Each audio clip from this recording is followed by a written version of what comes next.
So here's an area that has obvious water, but I'm going to show you how to map this area in case there's spots that you don't know where the water's at with the multispectral drone.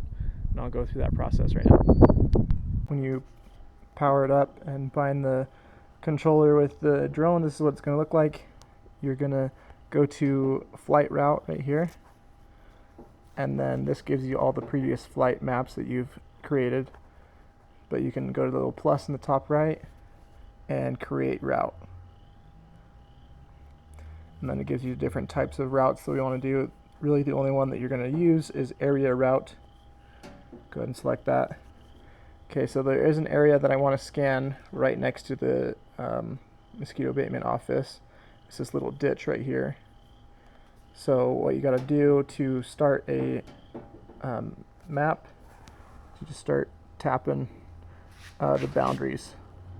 So there's the second boundary, and then I want to go all the way down here and around there. So I'm just going to scan that blue area. I'm going to change it a little bit so it grabs the rest of it. You can overshoot it a little bit. You're just taking pictures. Okay, and once you have the area selected that you want, there's a blue check in the top left.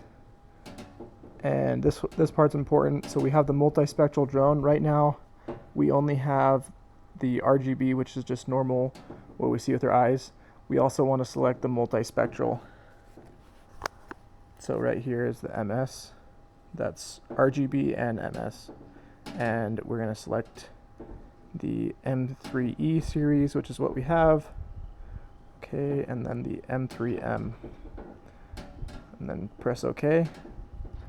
Now it gives you what you want for your altitude and takeoff.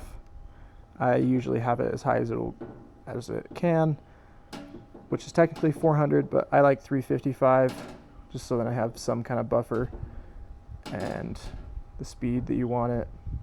You don't want it to go super fast. It gets better pictures if it's not as fast as it can go. And once you have all the parameters that you want, in the top left there is a little save button. You save that. Now it's all ready.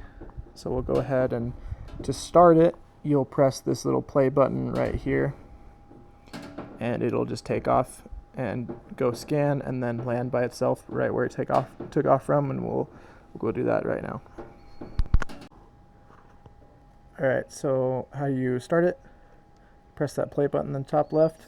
It gives you all the max altitude, return to home. It's pretty straightforward. Press next, and then it'll give you some warnings if you need them. Upload flight mission. Now it's uploading. It's uploaded to the drone. Go ahead and press start.